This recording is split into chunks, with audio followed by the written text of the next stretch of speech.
افغان سرزمین سے دہشت گردی کا نیا خطرہ سر اٹھا رہا ہے۔ عالمی برادری افغان حکومت پر ذمہ داریوں کی ادائیگی کے لیے زور ڈالے۔ وزیر اعظم شہباز شریف کا ترکمانستان کے شہر اشخاباد میں تقریب سے خطاب۔ کہا تنازعات کا پرامن حل پاکستان کی خارجہ پالیسی کا بنیادی ستون ہے۔ سلامتی کونسل کی قرارداد 2788 پاکستان کی ویژن کی تائید کرتی ہے۔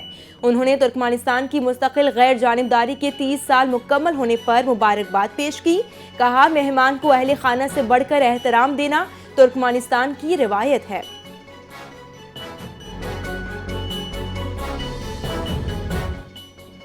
وزیر اعظم شہباز شریف کا دورہ ترکمانستان۔ وزیر اعظم شہباز شریف اور دیگر عالمی رہنماؤں کا یادگار غیر جانبداری کا دورہ۔ یادگار غیر جانبداری ترکمانستان کی مستقل غیر جانبداری کی علامت ہے۔ وزیر اعظم اور عالمی رہنماؤں نے یادگار پر پھول رکھے، عقیدت و احترام کا اظہار۔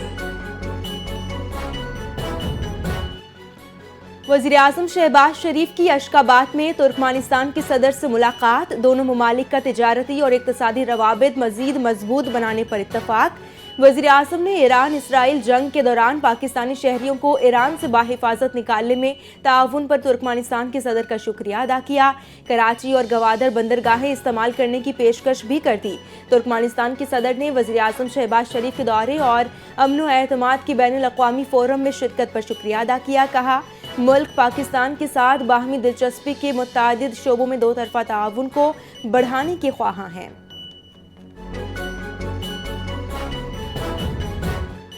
ترقیاتی اسکیموں میں کمی لائی جائے گی۔ پاکستان نے قرض پروگرام کے لیے توانائی، مالیاتی، سماجی شعبے، اسٹرکچرل، مانیٹری اور کرنسی سے متعلق IMF کی 23 شرائط مان لی۔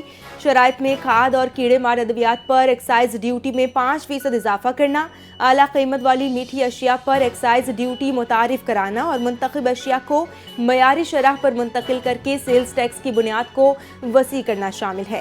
حکومت کی IMF کو شوگر سیکٹر کو مکمل طور پر ریگولیشن سے آزاد کرنے، بجلی کے شعبے میں ٹیرف ایڈجسٹمنٹ جاری رکھنے کی بھی یقین دہانی۔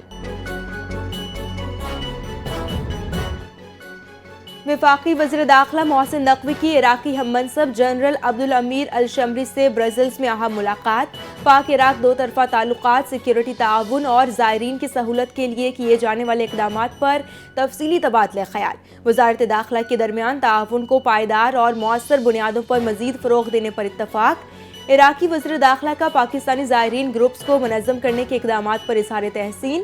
کہا پاکستانی وزارت داخلہ کی فراہم کردہ فہرست میں شامل تمام زائرین کو عراق آنے کی اجازت دی جائے گی۔ دونوں ممالک کا زائرین کی سہولت اور سیکیورٹی تعاون مزید مضبوط بنانے پر اتفاق۔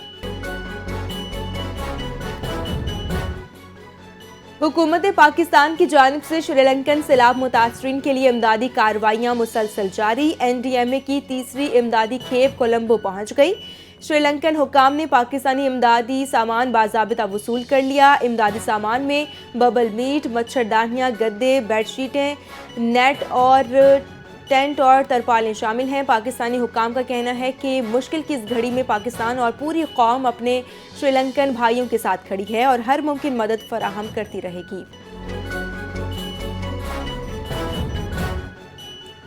انسانی اسمگلنگ روکنے کی کوششوں کو برسلز اور لندن میں سراہا گیا۔ وزیر اعظم شہباز شریف کہتے ہیں برسلز میں وزیر داخلہ محسن نقوی اور یورپی یونین کے کمشنر برائے داخلی امور کے درمیان پیش رفت قابل غور ہے۔ دونوں رہنماؤں کے درمیان تارکین وطن سے متعلق نمایاں پیش رفت پر خوشی ہوئی۔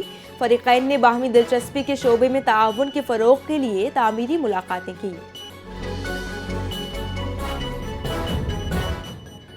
صدر مملکت آصف علی زرداری کی لاہور میں سمینہ خالد گھرکی کی گھر آمد، بیٹے کی شادی کی پیشگی مبارکباد دی۔ صدر زرداری نے سمینہ گھرکی کی پارٹی خدمات کو سراہا، پارلیمانی کردار کی تعریف کی۔ صدر مملکت نے Peoples Party women wing Punjab میں ان کے کردار کو قابل قدر قرار دیا۔ پارٹی کی تنظیمی مضبوطی میں سمینہ گھرکی کے کردار کا اعتراف۔ ملاقات میں گورنر پنجاب سردار سلیم حیدر خان بھی موجود تھے۔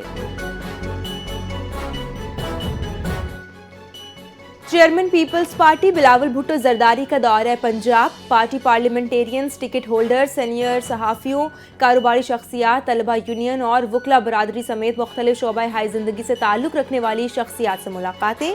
مختلف سیاسی جماعتوں کے رہنماؤں کا پاکستان پیپلز پارٹی میں شمولیت کا اعلان۔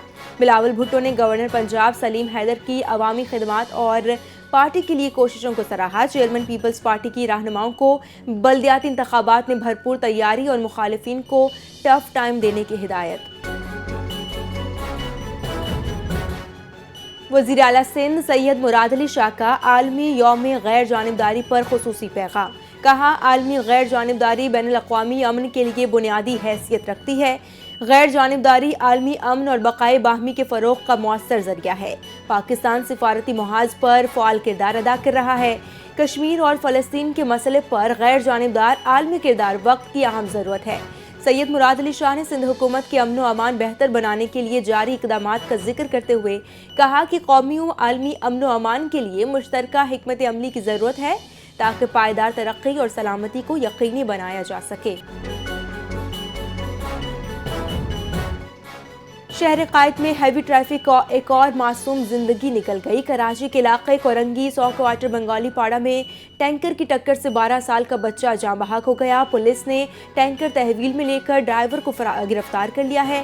جاں بحق لڑکے کی شناخت فرحان کے نام سے ہوئی جبکہ لاش اسپتال منتقل۔ کراچی میں رواں سال ہیوی گاڑیوں کی ٹکر سے جاں بحق ہونے والوں کی تعداد 245 ہو گئی۔ ملزمہ ردا نے ڈاکٹر وردہ کے قتل کا سودا 1 کروڑ روپے میں کیا۔ قتل کا سودا ملزم ندیم نے اہم ملزم شمریز سے 30 لاکھ میں طے کیا۔ ملزم شمریز نے ساتھیوں کے ساتھ مل کر ڈاکٹر وردہ کا گلا گھونٹ کر قتل کیا۔ دوران تفتیش سنسنی خیز انکشافات سامنے آ گئے۔ پولیس نے ملزمہ کے شوہر کی 5 دکانیں سیل کر دیں۔ مرکزی ملزم شمریز تاحال گرفتار نہ ہو سکا۔ ایڈیشنل آئی جی ایبٹ آباد سونیا شمروز کا بطور ممبر جے آئی ٹی نوٹیفیکیشن جاری کر دیا گیا۔ سونیا شمروز جے آئی ٹی میں ڈاکٹر وردہ کیس کی تحقیقات کریں گی۔ لاہور میں محکمہ بلدیات پنجاب نے نادرا کے اشتراک سے کسٹمر ریلیشن شپ مینجمنٹ ایپ لانچ کر دی۔ صوبائی وزیر بلدیات ذیشان رفیق نے ای رجسٹریشن ایپ کا باضابطہ افتتاح کر دیا۔ صوبائی وزیر نے کہا کہ ایپ کے ذریعے پیدائش، اموات، شادی اور طلاق کا آن لائن اندراج کیا جا سکتا ہے۔ شہریوں کو گھر بیٹھے اندراج کی ای رجسٹریشن کی سہولت میسر آئے گی۔ نادرا ڈیٹا سسٹم کے ساتھ لنک ہونے سے خود بخود وہاں اندراج ہو جائے گا۔ ملک کے مختلف شہروں میں فضائی آلودگی برقرار۔ لاہور دنیا کے آلودہ شہروں میں دوسرے نمبر پر، ایئر کوالٹی انڈیکس 398 تک پہنچ گیا۔ فیصل آباد میں AQI 542، گجرانوالہ 398، راولپنڈی 352 اور پشاور میں 325 ریکارڈ کیا گیا۔ خیبر پختونخوا، سندھ اور پنجاب کے مختلف شہروں میں دھند کی شدت میں اضافہ۔ موٹر وے M1، M2، M4 اور M5 کے مختلف سیکشنز بند۔ موٹر وے پولیس کی شہریوں کو غیر ضروری سفر سے گریز کی ہدایت۔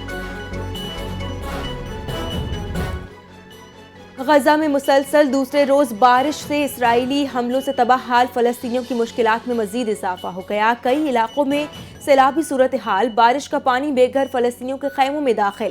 ناقابل برداشت ٹھنڈ نے پناہ گزین خیموں میں موجود 8 ماہ کی بچی جان کی بازی ہار گئی۔ مسلسل بارش سے غزہ شہر میں 5 مخدوش عمارتیں گر گئیں۔ جنگ بندی معاہدے کے باوجود غزہ امداد پر اسرائیلی پابندیوں کے باعث 15 لاکھ بے گھر فلسطینی اب بھی بنیادی ضروریات سے محروم ہیں۔ یوکرین جیسے تنازعات تیسری عالمی جنگ تک پہنچ سکتے ہیں۔ امریکی صدر ڈونلڈ ٹرمپ نے خبردار کر دیا۔ وائٹ ہاؤس میں صحافیوں سے گفتگو کرتے ہوئے امریکی صدر نے کہا کہ یوکرین روس جنگ بندی کے روشن امکانات کی صورت میں اپنا نمائندہ جنگ بندی مذاکرات میں بھیج سکتے ہیں۔ یوکرینی صدر زیلنسکی کے علاوہ یوکرین کے لوگ اس معاہدے کی تصور کو پسند کرتے ہیں۔ یوکرینی صدر کا کہنا ہے کہ امریکہ نے انہیں ڈونباس میں آزاد اقتصادی زون بنانے کی تجویز دی ہے۔ روس بھی ڈونباس پر مکمل کنٹرول چاہتا ہے، ہم ایسا نہیں ہونے دیں گے۔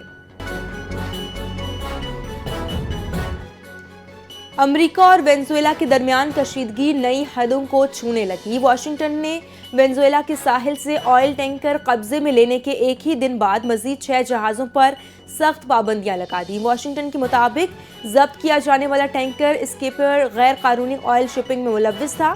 اب اسے امریکی بندرگاہ منتقل کیا جائے گا۔ کاراکاس نے اقدام کو بین الاقوامی سمندری ڈکیتی قرار دے دیا۔ امریکی پابندیوں کی زد میں صدر نکولس مادورو کے قریبی رشتہ دار اور کاروباری نیٹ ورک بھی نشانہ بنے۔